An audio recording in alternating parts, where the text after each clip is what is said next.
I never expected my life to change so dramatically on a sunny Sunday afternoon. The annual family barbecue at my parents' sprawling backyard was in full swing, the air filled with the aroma of grilled burgers and the chatter of relatives catching up. "Megan, sweetheart, can you come here for a moment?" Mom called from the patio, her voice carrying a hint of something I couldn't quite place. I made my way through the crowd, balancing a plate of potato salad in one hand and my daughter's juice box in the other. "What's up, Mom?" Dad stood next to her, his usual jovial expression replaced by an uncharacteristically serious one. "We need to talk to you about something important," he said, gesturing towards the empty chairs. As I sat down, I caught sight of Peter across the yard. My best friend since college, he gave me a curious look, sensing the tension even from a distance. "Honey," Mom began, her fingers nervously twisting the napkin in her lap, "your father and I have been thinking about the future of the business." I nodded, unsure where this was going. The family hardware store had been a fixture in our small town for 3 generations. Dad cleared his throat. "We've decided it's time to start planning for retirement, and we want you to take over the business." The words hit me like a bucket of ice water. "What? Me?" I sputtered, nearly dropping my plate. "But I don't know anything about running a hardware store." "You're smart, Megan," Dad said firmly. "You've got a good head for numbers, and you know how to talk to people. We'll teach you everything else." I shook my head, feeling overwhelmed. "But what about Uncle Jim? Or Cousin Mark? They've both worked at the store for years." Mom reached out and squeezed my hand.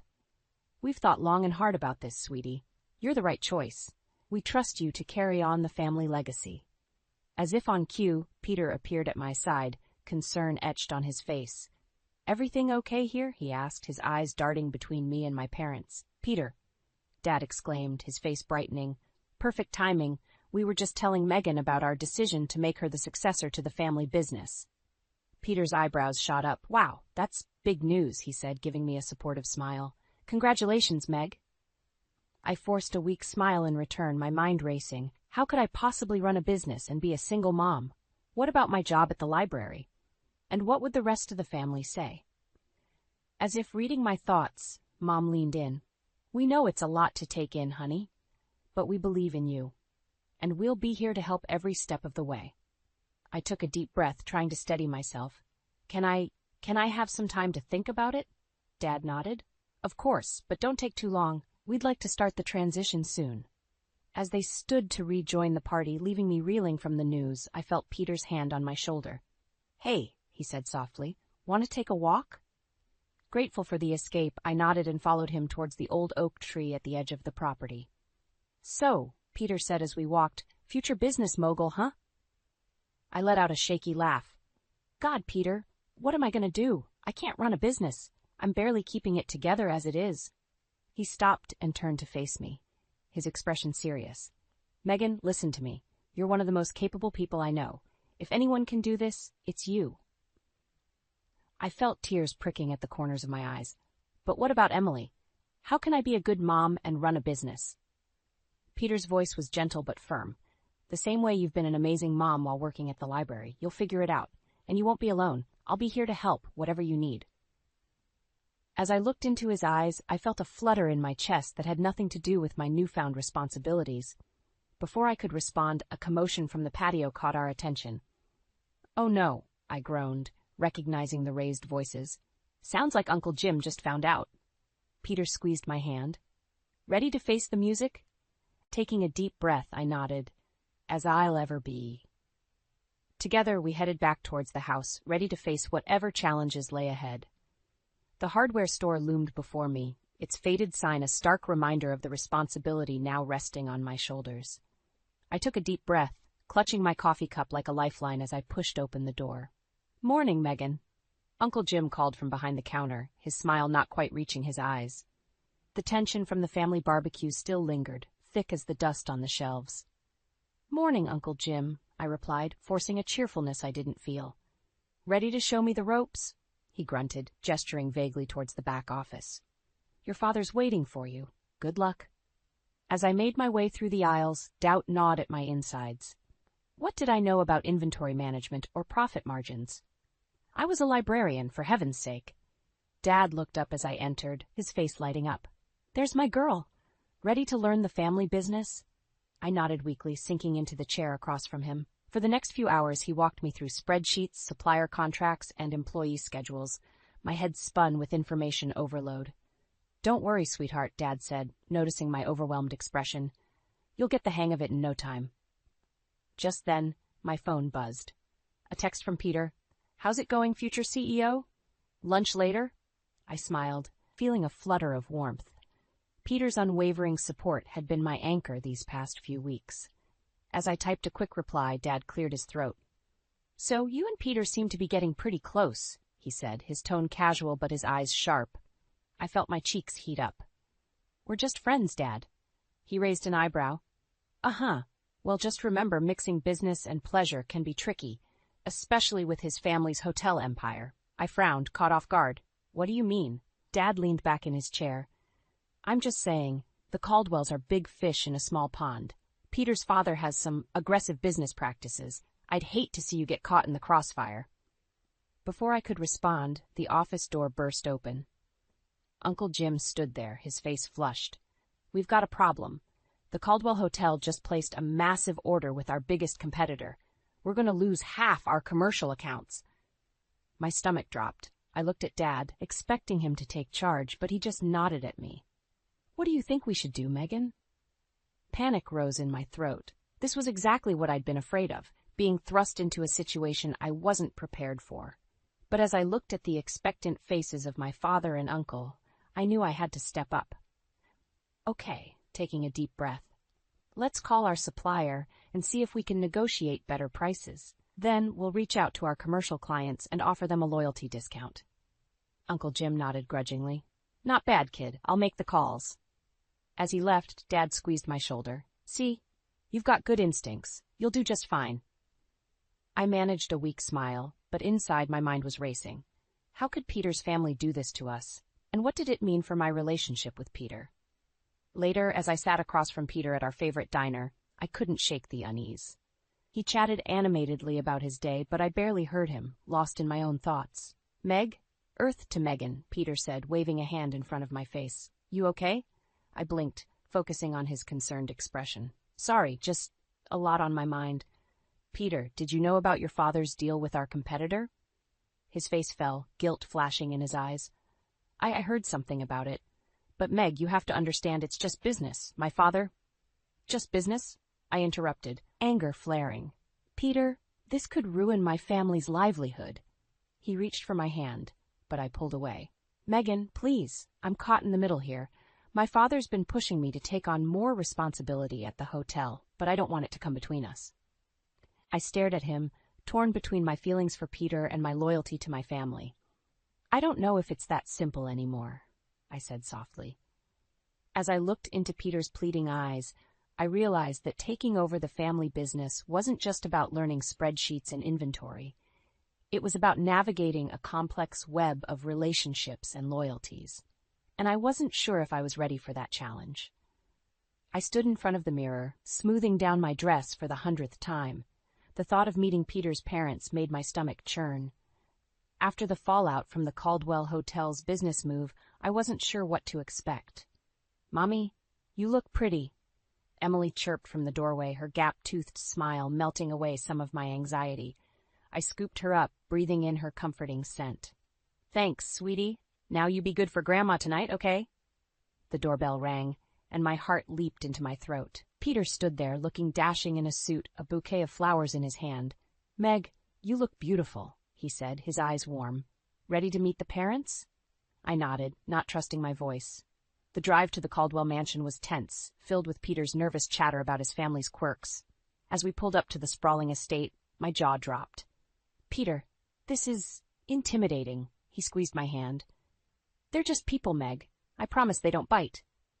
The front door swung open before we could knock, revealing a petite woman with Peter's kind eyes. "You must be Megan," she exclaimed, pulling me into an unexpected hug. "I'm Caroline. Come in, come in." Peter's father, Robert, was waiting in the living room. He stood as we entered, his imposing figure softened by a genuine smile. "Welcome, Megan. We've heard so much about you." As we settled in for drinks, I braced myself for interrogation or thinly veiled contempt. Instead, I found myself drawn into a warm conversation about my daughter, my work at the library, and my newfound role at the family hardware store. "It's not easy taking over a family business," Robert said, his voice surprisingly gentle. "I remember when I first started at the hotel, scared out of my wits." I blinked, caught off guard by his candor. "Really? But you've been so successful," he chuckled. "Success doesn't come overnight, my dear. It takes hard work, determination, and a bit of luck." As the evening progressed, I found myself relaxing. Caroline regaled us with embarrassing stories from Peter's childhood, while Robert offered thoughtful advice on business management. During a lull in the conversation, I gathered my courage. "Mr. Caldwell, I have to ask about the deal with our competitor." Robert's expression turned serious. "Ah, yes, I owe you an apology, Megan. I didn't realize the impact it would have on your family's business. I've already spoken to my team about finding a way to make it right." I felt a weight lift off my shoulders. "Thank you, that means a lot." As Peter and his father discussed some hotel business, Caroline drew me aside. "Megan, dear, I hope you know how happy we are that Peter's found you. You bring out the best in him." Warmth bloomed in my chest. "He does the same for me," I admitted softly. The evening ended on a high note, with promises of future family dinners and even offers of business advice. As Peter drove me home, I felt a mix of relief and confusion. "See? I told you they'd love you," Peter said, grinning. I nodded, lost in thought. "They're not what I expected. Your dad seems so different from how my father described him." Peter's smile faltered slightly. "Yeah, about that. Meg, there's something I need to tell you." We pulled up to my house, but I made no move to get out. "What is it?" He took a deep breath. "My father, he's planning to retire soon, and he wants me to take over the hotel." My heart sank. "Oh, I see." "But that's not all," Peter continued, his voice urgent. "He wants to expand. He's talking about buying up smaller businesses in town, including—" "The hardware store," I finished, feeling like I'd been punched in the gut. Peter nodded miserably. "I tried to talk him out of it, but he's set on the idea. He thinks it's a smart business move." I stared at him, my mind reeling. The warm, humble couple I'd just met suddenly seemed like a facade. "And what do you think, Peter?" He hesitated, and in that moment, I saw our future hanging in the balance.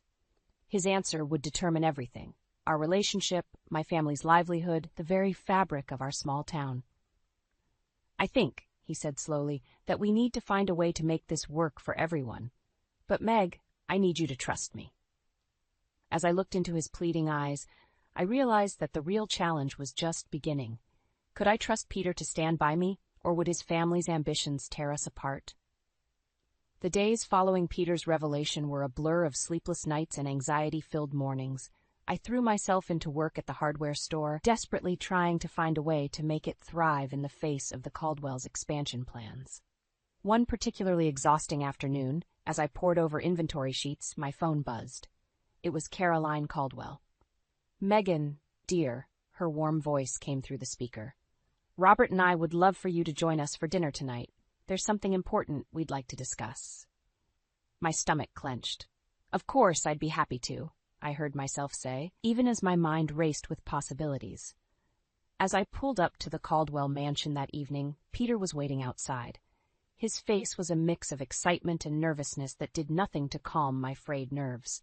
"Meg," he said, taking my hands, "whatever happens in there, just know that I'm on your side, okay?" I nodded, not entirely sure I believed him. Inside, Robert and Caroline greeted us with warm smiles that seemed at odds with the tension I felt. We settled into the opulent dining room, the weight of unspoken words hanging heavy in the air. Finally, as dessert was served, Robert cleared his throat. "Megan, we've been impressed with how you've handled taking over your family's business. It's not an easy task." "Thank you," I said cautiously, waiting for the other shoe to drop.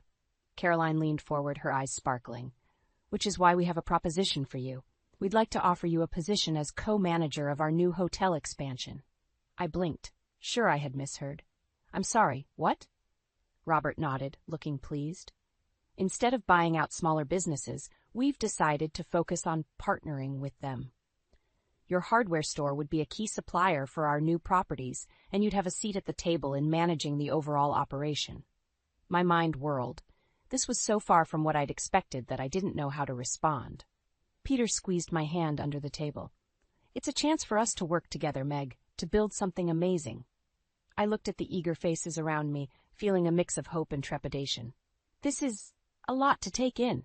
What about my parents' store? I can't just abandon it. Of course not, Caroline said quickly. The store would remain yours, but with our backing and resources, you could expand it beyond your wildest dreams. As they laid out more details of their plan, I found myself getting caught up in the excitement. The possibilities seemed endless. New jobs for the town, a chance to modernize the store, a future with Peter that didn't involve choosing between him and my family. But as the evening wore on, a nagging doubt began to creep in. Was this too good to be true? What were the Caldwells really after? As Peter walked me to my car later that night, I couldn't shake my unease. It all sounds wonderful, I said slowly, but I can't help feeling like there's something I'm missing. Peter's face fell slightly. Meg, I promise you, there's no hidden agenda here. My parents see your potential just like I do. They want to help, not take over. I wanted to believe him, but years of struggling as a single mom had taught me to be cautious. I need some time to think about it, I said finally. And to talk to my parents. This affects them too. Peter nodded, looking disappointed but understanding. As he leaned in to kiss me goodnight, I felt a flutter of excitement mixed with fear. This decision could change everything. My future, my family's legacy, my relationship with Peter. Driving home, my mind raced with possibilities and pitfalls. The Caldwells' offer was tempting, but was it worth the risk? Could I trust them and Peter with everything I held dear? As I pulled into my driveway, I saw my parents' car parked outside. They were waiting up, eager to hear about the dinner. In that moment, I realized the weight of the decision before me. It wasn't just about business or love. It was about loyalty, family, and the kind of person I wanted to be. Taking a deep breath, I stepped out of the car ready to face whatever came next. One thing was certain. After tonight, nothing would ever be the same. The weeks following the Caldwells' proposal flew by in a whirlwind of meetings, negotiations, and late-night planning sessions. I found myself swept up in the excitement of it all, my initial doubts fading as I saw the potential for growth and success. Peter and I grew closer than ever, our shared vision for the future, bringing us together in ways I never imagined. One night, as we pored over blueprints for the new hotel expansion, he surprised me with a small velvet box. "Meg," he said, his eyes shining, "I can't imagine doing any of this without you. Will you marry me?" My heart soared as I said yes, the diamond sparkling on my finger, a symbol of all the promises we'd made. But even as we dove into wedding plans, the reality of our new business venture began to set in. The hardware store was busier than ever, supplying materials for the hotel renovations, and I found myself stretched thin trying to manage it all. One particularly hectic morning, as I juggled phone calls and inventory orders, my father walked in, his face grave. "Megan, we need to talk," he said, gesturing to the back office. My stomach dropped. "What's wrong, Dad?" He sighed heavily as we sat down. "I've been looking over the numbers for the store, and something doesn't add up. We're moving more inventory than ever, but our profits are down, way down." I frowned, pulling up the spreadsheets on my computer. As we pored over the figures, a sickening realization dawned on me. The discounts we'd been offering the Caldwell project were far too steep. We were barely breaking even on most orders. "How could I have missed this?" I whispered, horror washing over me. Dad squeezed my shoulder. "You've had a lot on your plate, sweetheart, but we need to fix this and fast, or we'll be out of business within months." Just then my phone buzzed with a text from Peter. "Emergency at the hotel site. Need you here ASAP." I looked at my father, torn between my responsibilities to the store and my commitment to the new venture. "Go," he said softly. "But Megan, be careful. Make sure you're not losing yourself in all of this." At the construction site, I found Peter in heated discussion with his father and a group of contractors. The tension in the air was palpable. "Ah, Megan, there you are," Robert Caldwell boomed. "We need your expertise. These gentlemen seem to think we need to cut corners on some of the materials to stay on budget." I told them we have a deal with your store for top-quality supplies at the best prices. I felt the blood drain from my face. How could I tell them that those best prices were driving my family's business into the ground? Peter caught my eye, his brow furrowed in concern. Meg, what do you think? In that moment, standing amidst the half-built walls of our future, I felt the weight of my decisions crushing down on me. The store that had been my family's legacy for generations was on the brink of failure because of my poor management. The grand plans I'd made with Peter and his family suddenly seemed like a house of cards, ready to topple at the slightest breeze. I need some time to look over the numbers, I managed to say, my voice shaking slightly. Can we reconvene tomorrow? Robert frowned, clearly displeased, but Peter quickly stepped in. Of course, we all want to make the best decision here. Let's take a day to review everything. As the group dispersed, Peter pulled me aside. What's going on, Meg? You look like you've seen a ghost. I took a deep breath, steeling myself for the conversation ahead. Peter, we need to talk about the store, about this project, about us. His face fell, sensing the gravity of my words. Okay, he said quietly. Let's go somewhere private. As we walked away from the bustling construction site, I knew I was at a crossroads. The choices I made in the next few hours would determine not just the fate of my family's business, but the course of my entire future. Could I find a way to save the store without jeopardizing my relationship with Peter and his family? Or was I about to lose everything I'd worked so hard to build? With each step, the weight of my engagement ring seemed to grow heavier, a reminder of all that was at stake. Whatever happened next, I knew one thing for certain. Nothing would ever be the same again. The shrill ring of my phone jolted me awake at 3 a.m. Peter's name flashed on the screen, sending a chill down my spine. Meg, it's Dad, Peter's voice cracked. He's had a heart attack. We're at the hospital. The next few hours passed in a blur of fluorescent lights and antiseptic smells. By dawn, Robert Caldwell was stable but unconscious. The doctors spoke of a long recovery, and as I watched Caroline collapse into tears, I knew everything was about to change. Peter pulled me aside, his face haggard. Meg, I need to step in at the hotel. Dad's been running everything, and with the new expansion. I nodded, understanding the weight of responsibility suddenly thrust upon him. Of course. What can I do to help? Little did I know those words would come back to haunt me. Over the next few weeks, I watched Peter transform. The caring, supportive man I'd fallen in love with vanished, replaced by a stressed, short-tempered stranger. He threw himself into work, often staying at the hotel until the early hours of the morning. One evening, exhausted from juggling the hardware store and helping with the hotel, I arrived at Peter's office with dinner, hoping for a quiet moment together. Instead, I found him shouting at a group of employees, "I don't care if it's not in the budget. Make it happen, or find another job." The workers scurried out, leaving Peter and me alone.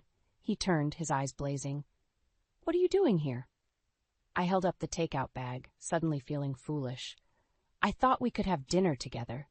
Maybe talk about the wedding plans." Peter scoffed. "Wedding plans? Meg, we're in the middle of a crisis here. The expansion is behind schedule, over budget, and you're worried about flower arrangements?" His words stung like a slap. "Peter, I'm trying to help, but I'm also trying to save my family's business. The discounts we're giving you—" "Oh, here we go again," he interrupted, rolling his eyes. "Meg, it's business. Sometimes you have to make sacrifices for the greater good." "The greater good?" I echoed, incredulous. "Peter, we're talking about my family's livelihood." He slammed his hand on the desk, making me jump. "And we're talking about my family's legacy. Do you have any idea how much pressure I'm under? My father built this empire, and now it's all on me." I took a step back, suddenly seeing Peter in a new light. "What happened to we're in this together?" I asked quietly. His face softened for a moment, a flicker of the old Peter shining through. "Meg, I'm sorry, I'm drowning here." I reached out to him, but he turned away, his attention caught by a ringing phone. "I have to take this. We'll talk later, okay?" But later never seemed to come. Days turned into weeks, and Peter grew more distant, more demanding. The hotel staff walked on eggshells around him, and I found myself constantly running interference, trying to smooth over his harsh words and unreasonable demands. One afternoon, as I was reviewing invoices in the hotel office, I overheard Peter in a heated conversation with his mother. "We can't keep operating like this, Peter." Caroline's voice was strained. "Your father would never—" "Well, Dad's not here, is he?" Peter snapped. "And if we don't turn this around, there won't be a hotel for him to come back to." "And what about Megan?" Caroline asked softly. "Have you thought about what this is doing to her, to your relationship?" There was a long pause before Peter replied, his voice cold. "Megan will understand. This is business, Mom. Nothing personal." I felt my world crumble around me. The man I loved, the future I dreamed of, it was all slipping away, and I didn't know how to stop it. As I stood there, frozen in shock, my phone buzzed with a message from my father. "Emergency at the store. Need you here now." In that moment, torn between the crumbling remains of my personal life and the family business I'd sworn to protect, I realized I was facing the biggest crisis of my life. Everything I cared about was at stake, and I had no idea how to save it all. With trembling hands, I gathered my things and slipped out of the hotel, Peter's harsh words still ringing in my ears. As I drove towards an uncertain future, I wondered if there was anything left of my dreams to salvage, or if it was time to cut my losses and start anew. The hardware store was in chaos when I arrived. Dad stood amidst a sea of paperwork, his face ashen. "Megan, we're in trouble. Big trouble." As we pored over the books, the full extent of our crisis became clear. The steep discounts we'd given the Caldwell Hotel had pushed us to the brink of bankruptcy. We had less than a month before we'd have to close our doors for good. "I'm so sorry, Dad," I whispered, guilt crushing me. "This is all my fault." He squeezed my hand. "We'll figure it out, sweetheart. We always do." But as I drove back to the hotel, determination replaced my despair. I'd fix this mess, with or without Peter's help. The hotel lobby was a flurry of activity when I arrived. Sarah, the head of housekeeping, rushed up to me, her eyes wild.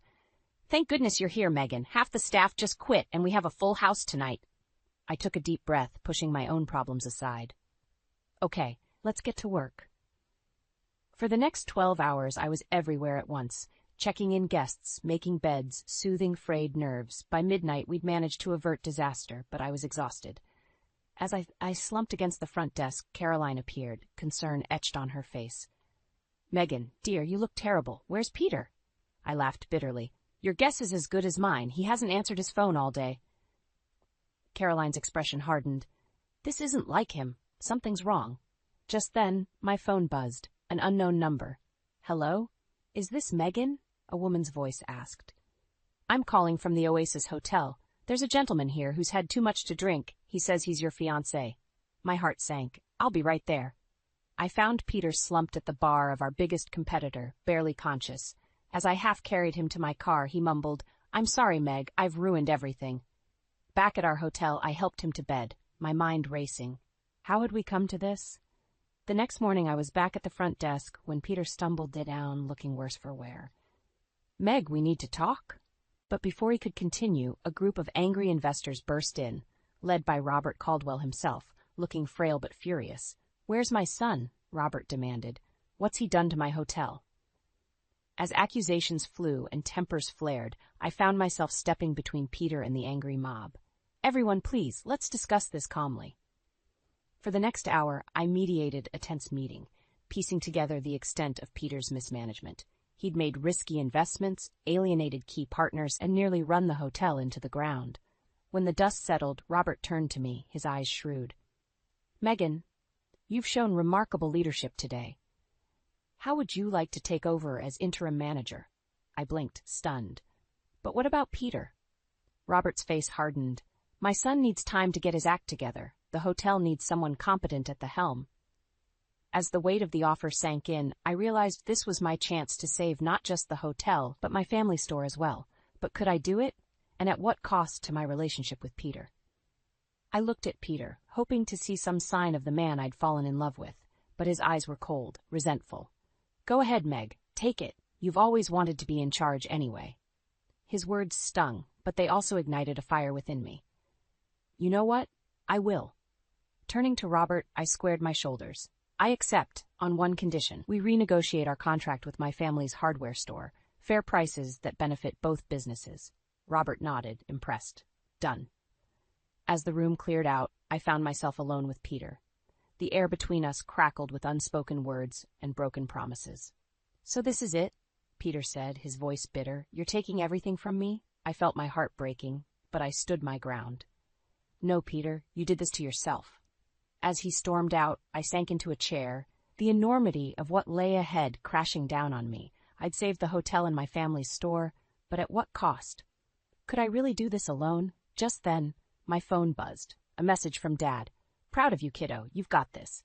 Taking a deep breath, I stood up. It was time to get to work. The real test was just beginning. 6 months had passed since I took over as interim manager of the Caldwell Hotel.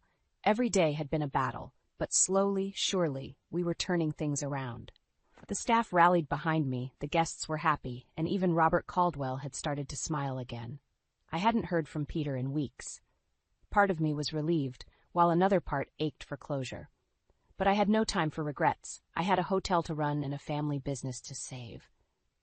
It was a busy Friday afternoon when I saw him walk through the lobby doors. My heart stuttered. Peter looked good. Too good. Tanned, well-dressed, with a sparkle in his eye I hadn't seen in months, and on his arm was a young woman, her laughter tinkling across the marble floor. "Megan," Peter called out, his voice jovial. "Just the person I wanted to see." I steeled myself, plastering on a professional smile. "Peter, welcome back. How can I help you?" He grinned, pulling the woman closer. "Megan, I'd like you to meet Sophia, my fiancée." The world tilted on its axis. "Fiancée?" I repeated, my voice sounding far away.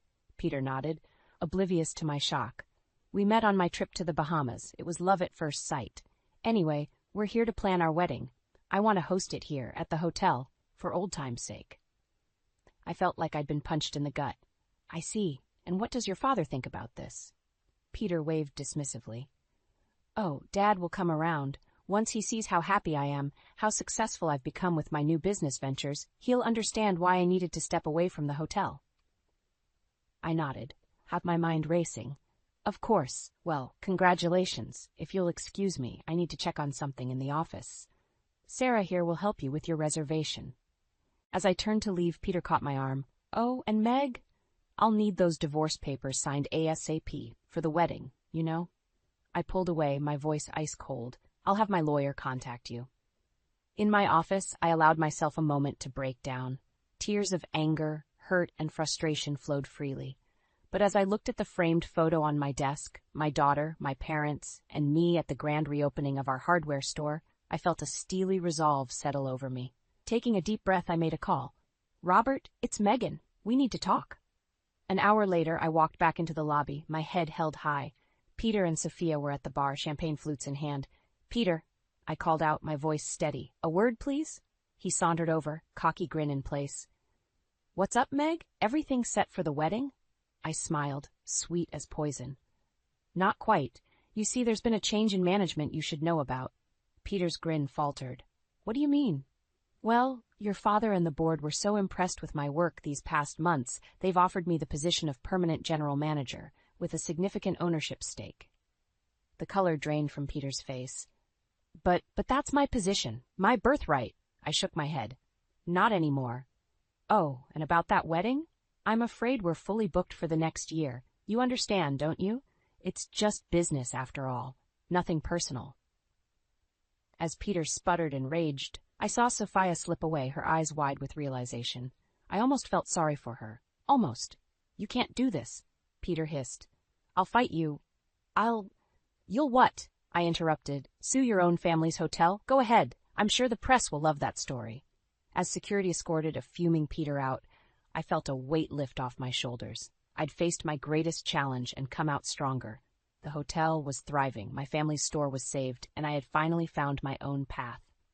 Later that evening, as I tucked my daughter into bed, she asked, "Mommy, are you happy?" I smiled, realizing the truth in my answer. "Yes, sweetheart, I really am."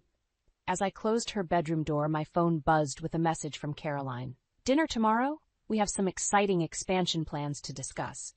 I grinned, ready for whatever challenges lay ahead. The storm had passed, and I had not only weathered it, but emerged victorious. The future was bright, and this time, I was in control. Standing at the window, looking out at the twinkling lights of the city, I raised a silent toast to myself. To new beginnings, hard-won victories, and the sweet taste of well-deserved success. The best revenge, after all, is living well, and I intended to do just that. I stepped back, admiring the vibrant array of flowers I'd just planted. The secret garden, tucked away in a corner of Brad's family estate, was finally coming to life. Sunlight dappled through the leaves, casting a warm glow on the freshly turned soil. "Amy, where are you?" Brad's voice echoed across the grounds. I wiped my hands on my jeans and called back, "Over here, honey, in the garden." Brad appeared around the corner, his face breaking into a wide smile as he took in the scene. "Wow, you've been busy. It looks amazing." "Thanks," I said, unable to keep the pride from my voice. "I think your mother will love it." Brad's smile faltered for a moment, but he quickly recovered. "I'm sure she will. Listen, I need to talk to you about something." I felt a flutter of nervousness in my stomach. "Is everything okay?" He ran a hand through his hair, a telltale sign he was stressed. "I just got a call from the office. They need me to fly out to Shanghai tomorrow for an important meeting." "Tomorrow," I echoed, my heart sinking. "But what about?" I know, he said, pulling me into a hug. "I'm sorry, Amy. I tried to get out of it, but this deal could make or break the company." I pulled back, searching his face. "How long will you be gone?" 2 weeks, maybe 3. He hesitated, then added, "I was thinking, maybe you could stay here with my mother while I'm away?" I froze. Emily and I had never quite clicked, despite my best efforts. The thought of spending weeks alone with her made my stomach churn. "I don't know, Brad. Maybe I could just stay at our place?" "Please, Amy," he pleaded. "Mom's been lonely since Dad passed, and I'd feel better knowing you're not alone, especially with the baby on the way." At the mention of the baby, my hand instinctively went to my still flat stomach. We'd only found out a week ago, and the news still felt surreal. "All right," I conceded. "I'll stay." Brad's face lit up. "Thank you, sweetheart. I promise it'll be fine. Mom will be thrilled to have you here." As if on cue, Emily's voice rang out from the house. "Bradley? Are you out there?" "Speaking of Mom," Brad muttered. "We're in the garden, Mother," he called back. Emily appeared moments later, immaculately dressed as always. Her eyes swept over the garden, then landed on me, still covered in dirt. "Oh, Amy, dear, you look a fright. Why don't you go clean up? I need to speak with Bradley about his trip." I opened my mouth to protest, but Brad squeezed my hand. "Go on, honey. I'll fill Mom in on everything." Reluctantly, I headed towards the house. As I reached the door, I glanced back. Emily was gesturing animatedly, her voice low but intense. Brad's shoulders were hunched, his head bowed. A chill ran down my spine. Something told me the next few weeks were going to be far from fine. Inside, I washed my hands and splashed water on my face, trying to shake off the uneasy feeling. When I looked up, Emily was standing in the doorway, her expression unreadable. "So," she said, her voice dripping with false sweetness, "it seems we'll be roommates for a while." I forced a smile. "Looks that way." Emily's eyes narrowed. "I do hope you'll be able to keep up with the house while you're here. It's quite a bit larger than that little apartment you and Bradley insist on living in." "I'm sure I'll manage," I replied, gritting my teeth. "Oh, and Amy," Emily added as she turned to leave, "do try to dress more appropriately while you're here. We wouldn't want the neighbors to think we've hired new help." With that, she swept out of the room, leaving me stunned and fighting back tears. As I heard Brad's car start up outside, panic gripped me. What had I gotten myself into? The first week without Brad was even worse than I'd imagined. Emily's true colors emerged like a poisonous bloom, her words dripping with venom at every turn. I was in the kitchen, battling morning sickness while trying to prepare lunch, when Emily sauntered in. "Oh, Amy dear, you're not using the good china, are you? I'm not sure your delicate touch is quite up to handling such precious heirlooms." I gripped the counter, willing my stomach to settle. "I thought we could use them since your bridge club is coming over." Emily's laugh was like nails on a chalkboard. "Darling, my friends are used to a certain standard. Perhaps it's best if you let me handle the entertaining. Why don't you go tend to that little patch of weeds you call a garden?" I bit my tongue, reminding myself that this was temporary. "Of course, Emily. Whatever you think is best." As I headed outside, I heard her mutter, "At least out there she can't embarrass us all." The garden became my sanctuary, the only place I could escape Emily's constant criticism. But even there, I wasn't safe for long. One afternoon, as I was pruning the roses, Emily's shrill voice cut through the air. "Amy, come here this instant!" I found her in the living room, face flushed with anger, holding a framed photo. "What is the meaning of this?" she demanded. My heart sank as I recognized the picture, Brad and me on our wedding day, beaming with joy. I'd placed it on the mantel that morning, hoping to add a personal touch to the cold, impersonal room. I thought it would be nice, too. "Nice?" Emily interrupted. "You thought it would be nice to plaster your common little face all over my home? This is the Hartley estate, not some trashy little apartment in the city." I felt tears pricking at my eyes. "I'm sorry, I didn't mean to upset you. I'll take it down." Emily thrust the frame into my hands. "See that you do, and while you're at it, perhaps you could make yourself useful and dust in here. The maids have been slacking lately." As I turned to leave, she added, "Oh, and Amy, do try to watch your figure. I'd hate for Bradley to come home to find he's married a whale." That night, I sobbed into my pillow, one hand resting protectively over my stomach. I desperately wanted to call Brad, to beg him to come home, but I couldn't bring myself to do it. His business deal was too important, and I didn't want to be the needy, clingy wife Emily clearly thought I was. The next morning, I woke to the sound of voices downstairs.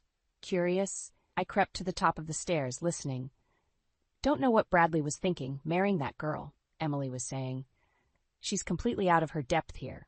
No breeding, no class." "Now, Emily," a man's voice replied, "surely she can't be that bad. Bradley's always had good judgment." "Good judgment?" Emily scoffed. The boy was clearly thinking with something other than his brain. "Mark my words, George, she's after the Hartley fortune. Why else would a nobody like her set her sights on my son?" I stumbled back, feeling as if I'd been slapped. Is that really what Emily thought of me? What she was telling people about me? Suddenly, a wave of nausea hit me. I rushed to the bathroom, barely making it in time. As I knelt on the cold tile floor, tears streaming down my face, I made a decision. I couldn't let Emily's cruelty continue unchecked. For the sake of my baby and my own sanity, I had to fight back. With shaking hands, I reached for my phone and opened the voice recorder app. From now on, I'd document every nasty comment, every veiled insult. Emily Hartley might think she held all the power, but I was done being a victim. "Let the games begin," I thought grimly. "You have no idea who you're messing with, Emily." I woke up to the sound of Emily's shrill voice echoing through the house. "Amy, where are you? These floors won't scrub themselves." Groaning, I rolled out of bed, my stomach churning with morning sickness. I'd barely slept, spending most of the night hunched over the toilet. But Emily didn't care about that. All she cared about was her precious estate. "Coming, Emily," I called weakly, fumbling for my phone. I hit record before heading downstairs. Emily stood in the foyer, arms crossed. "There you are. I hope you're not planning to laze about all day. We have guests coming this evening, and this place is a disgrace." I looked around the spotless room, confused. "I cleaned yesterday. What needs?" "Everything," Emily snapped. "The floors need scrubbing, the silver needs polishing, and for heaven's sake, do something about that rat's nest you call hair. You're representing the Hartley family now, though God knows why Bradley chose you." I bit my lip, fighting back tears. "I'll get started right away." "See that you do," Emily said, turning on her heel. "Oh, and Amy? Be a dear and run to the market. We're out of caviar, and you know how particular my friends are." I spent the next few hours scrubbing floors, polishing silver, and battling waves of nausea. By the time I finished, I was exhausted and starving. I hadn't had a chance to eat all day. As I was heading to the kitchen, Emily intercepted me. "Where do you think you're going?" "I was just going to make a sandwich."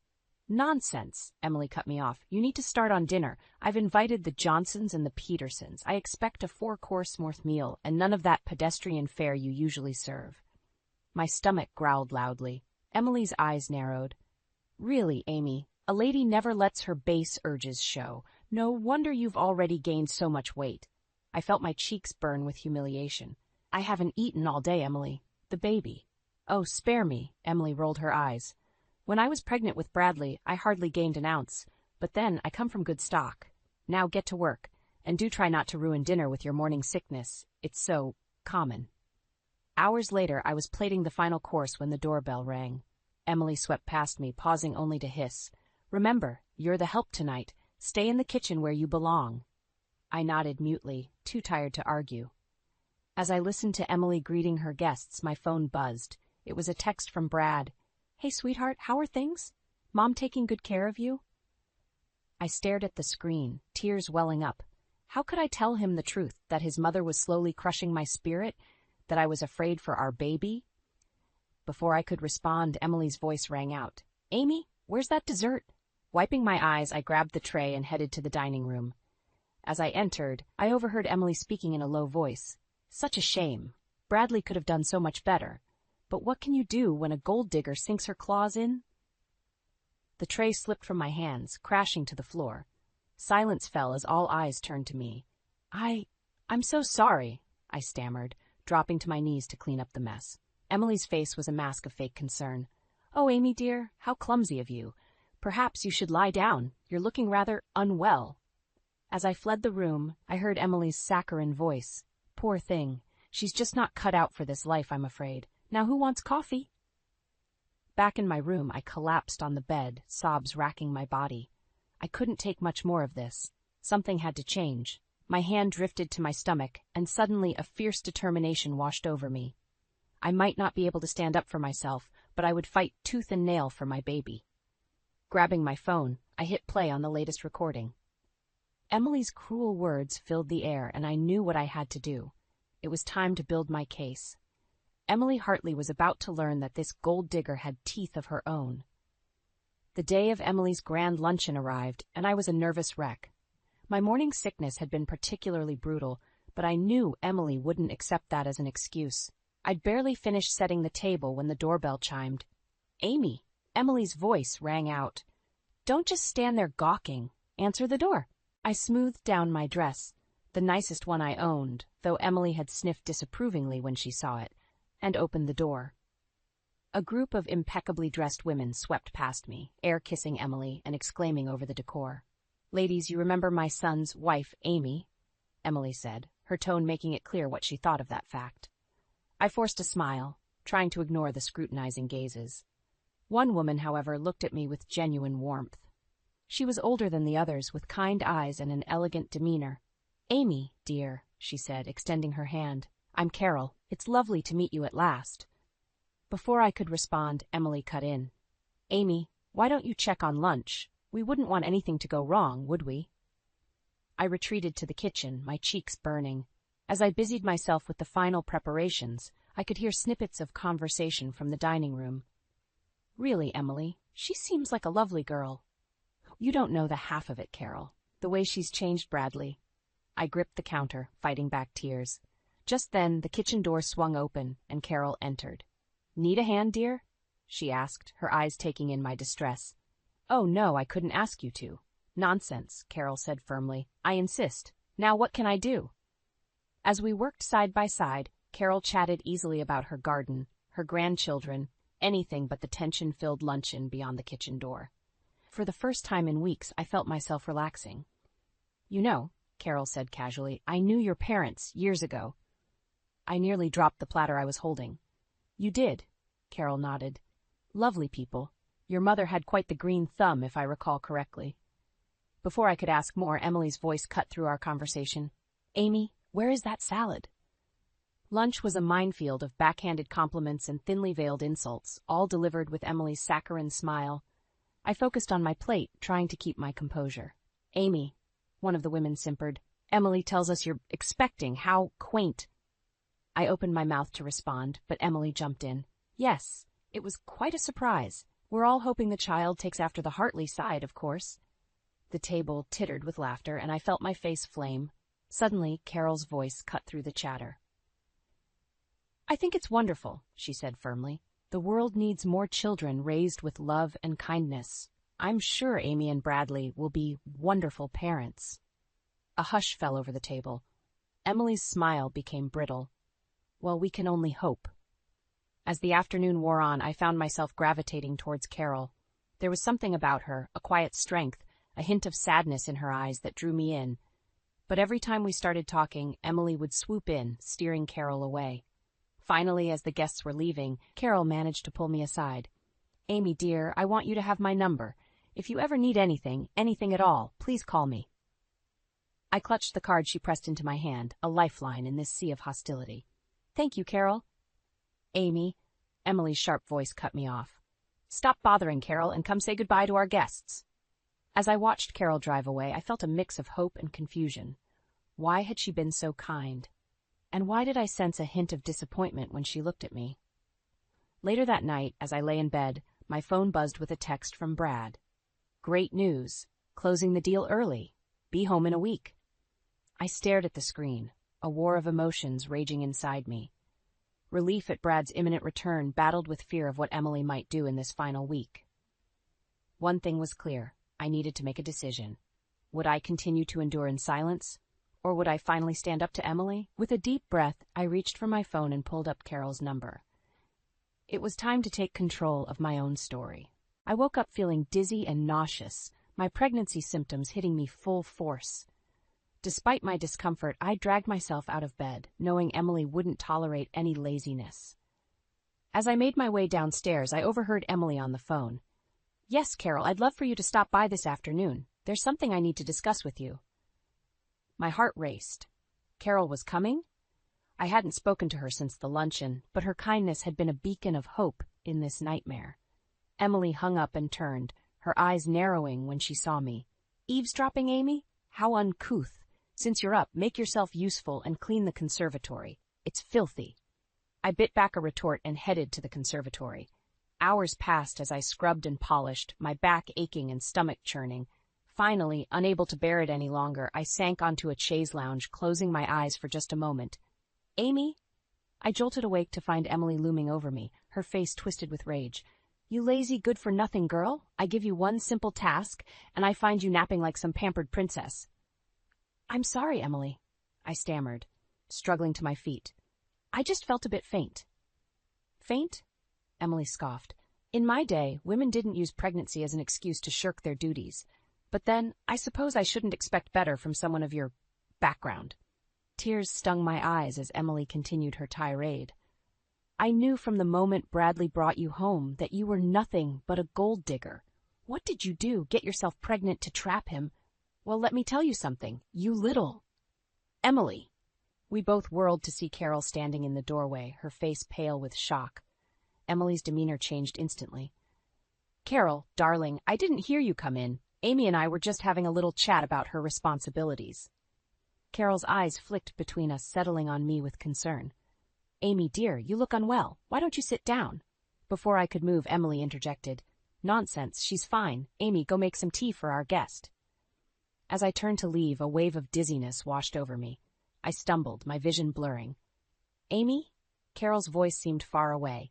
I felt hands catching me as I fell, then everything went black. I came to on the chaise lounge, Carol's worried face hovering above me. There you are, dear. How are you feeling?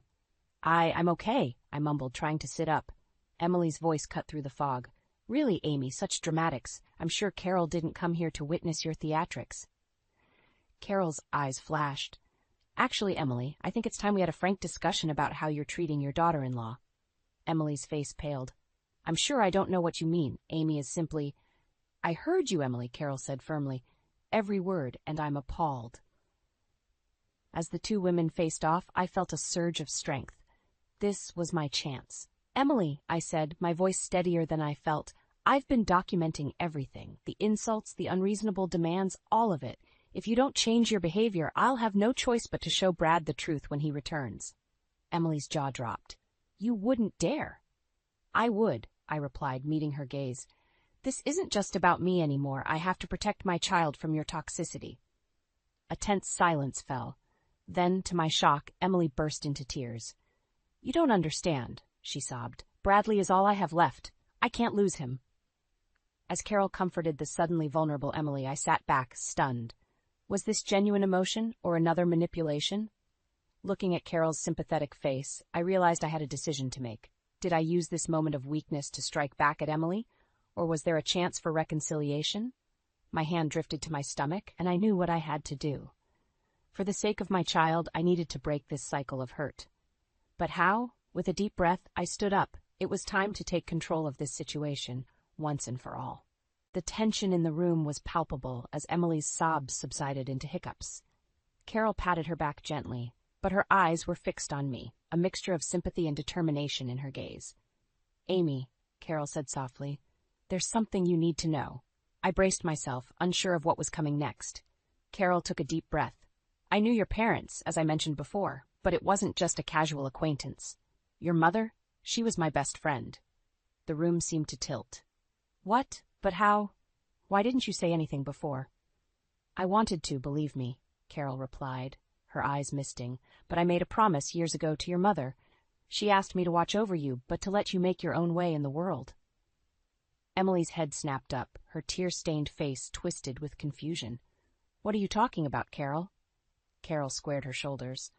"Emily, it's time for the truth to come out. Amy isn't some gold digger you can bully and demean. Her parents were respected members of this community before they passed. In fact, Amy's mother saved your husband's life once. I felt like I was in a dream." "What? How?" "Your mother was a brilliant botanist," Carol explained. "When Emily's husband fell ill with a rare condition, it was your mother who developed the treatment that saved him. But she never wanted recognition. She only cared about helping people." Emily's face had gone pale. That's impossible. I would have known." "Would you?" Carol asked sharply. "Or were you too caught up in your own world to notice the kindness of others?" I sank into a chair, my mind reeling. All this time, I'd been enduring Emily's abuse, thinking I had no connection to this world. But my parents had been a part of it all along. Suddenly, Emily lunged for her phone. "I need to call Bradley. This can't be true. He needs to come home now." Without thinking, I grabbed Emily's wrist. "No! You don't get to control this narrative anymore." Emily's eyes widened in shock at my defiance. "How dare you?" "No, how dare you?" I shot back, my voice trembling with anger and newfound strength. "You've tormented me for weeks, made me feel worthless and small, but I'm done being your punching bag." I pulled out my phone, my finger hovering over the voice memo app. "I have everything recorded, Emily. Every insult, every cruel comment. Do you really want Brad to hear how you've treated his wife and unborn child?" Emily's face crumpled. "You wouldn't." "I don't want to," I said, softening my tone. "But I will if I have to. This has to stop, Emily. Not just for me, but for all of us, including you." Carol stepped between us. "Ladies, please, this isn't the way to resolve things. Emily, you need to understand the pain you've caused. And Amy, revenge won't heal those wounds." I took a deep breath, trying to calm my racing heart. "You're right, Carol. But what do we do now?" Before anyone could answer, my phone buzzed. It was Brad. "Hey, sweetheart. Surprise. I'm at the airport. Be home in an hour. Can't wait to see you and Mom."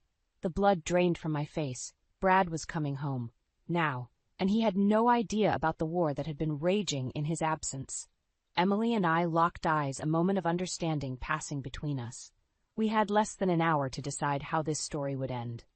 "Well," Carol said, her voice steady, "it seems we have a choice to make.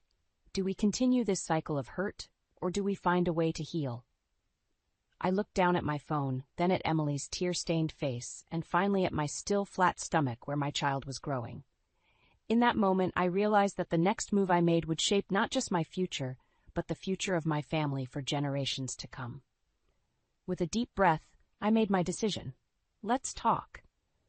The sound of Brad's key in the lock sent my heart racing.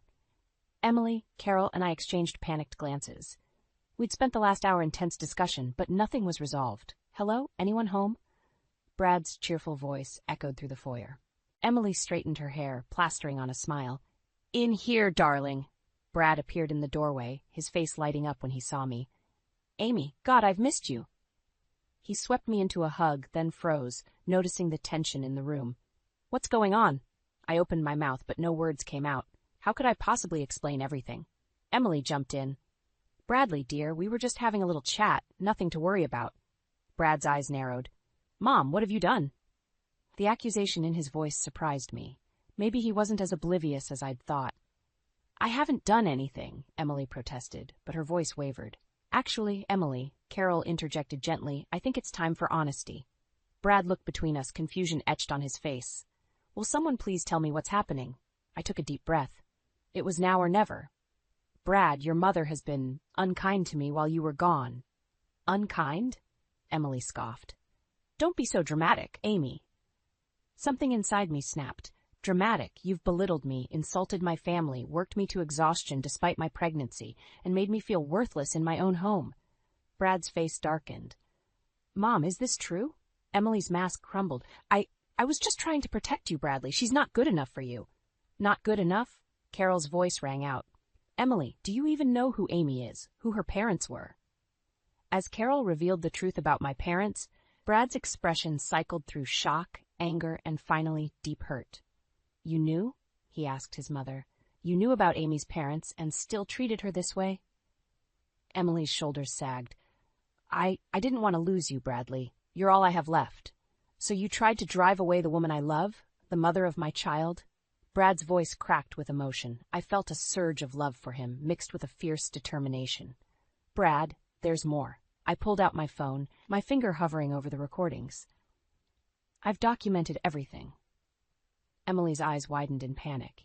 Amy, please? For a moment I was tempted. One button, and Emily would face the consequences of her actions.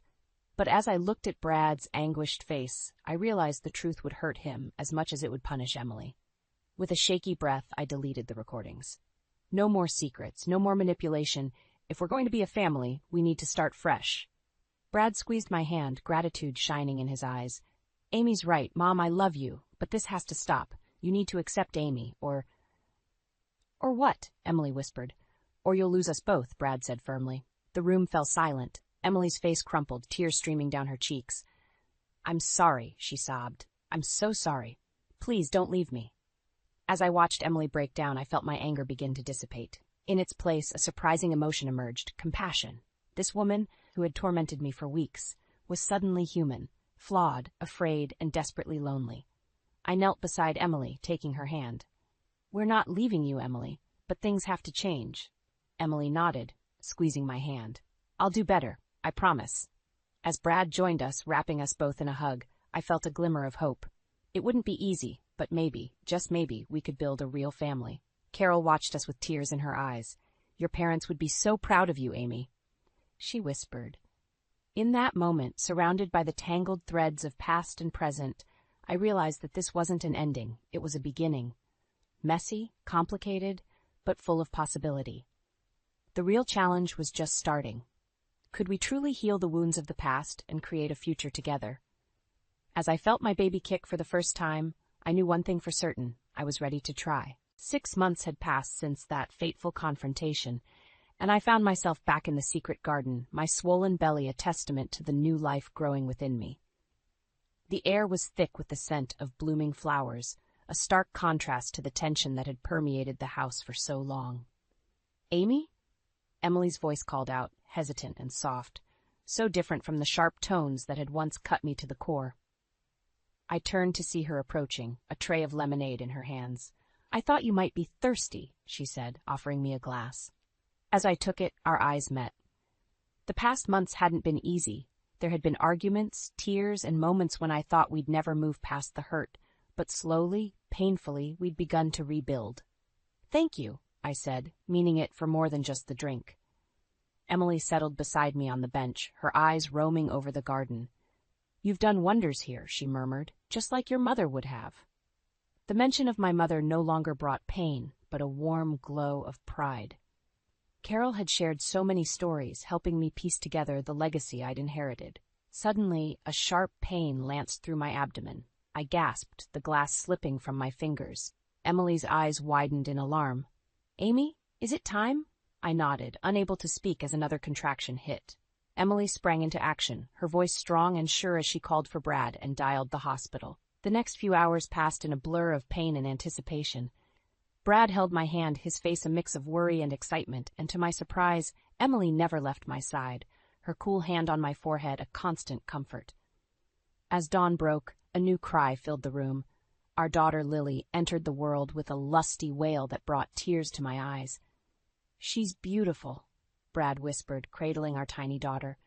I looked up to see Emily hovering uncertainly at the edge of the bed. Would you like to hold your granddaughter? I asked.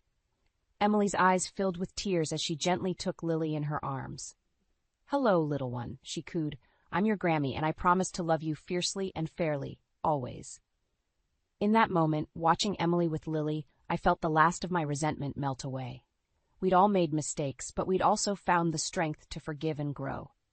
As if sensing the shift, Lily opened her eyes, fixing us all with a gaze that seemed wise beyond her minutes. "She has your mother's eyes," Emily said softly, looking at me with a mixture of regret and hope. I reached out, taking Emily's hand. "And she'll grow up knowing all about her grandmother and her great-grandparents and the legacy of love and strength they left behind." Brad joined us on the bed, wrapping his arms around us all. "We're a family," he said firmly. "All of us. And we're going to do this right." As I looked at the faces around me, Brad's steadfast love, Emily's hard-won acceptance, and Lily's infinite potential, I felt a sense of peace wash over me. The journey had been difficult, filled with thorns and poison ivy, but it had led us here, to this moment of new blooms and fresh starts. Carol arrived later that day, her arms full of blue hydrangeas. "For new beginnings," she said with a wink. As we all gathered around Lily, sharing stories and laughter, I realized that this was more than just a happy ending. It was a new chapter, one filled with the promise of growth, understanding, and unconditional love. I thought of the secret garden, how it had flourished under care and attention, despite the initial neglect. Our family was like that garden now, tended with patience, nurtured with compassion, and blooming with the vibrant colors of reconciliation and hope. Lily gurgled in my arms, her tiny hand wrapping around my finger. In her grasp I felt the strength of generations, my parents' legacy, Brad's unwavering support, Emily's hard-earned wisdom, and my own resilience. As I looked out the window at the garden beyond, I smiled. Life, like a garden, was full of seasons. We'd weathered the winter of discontent and emerged into a spring of new possibilities, and I knew, with unshakable certainty, that whatever challenges lay ahead, we would face them together, our roots intertwined, reaching for the sun.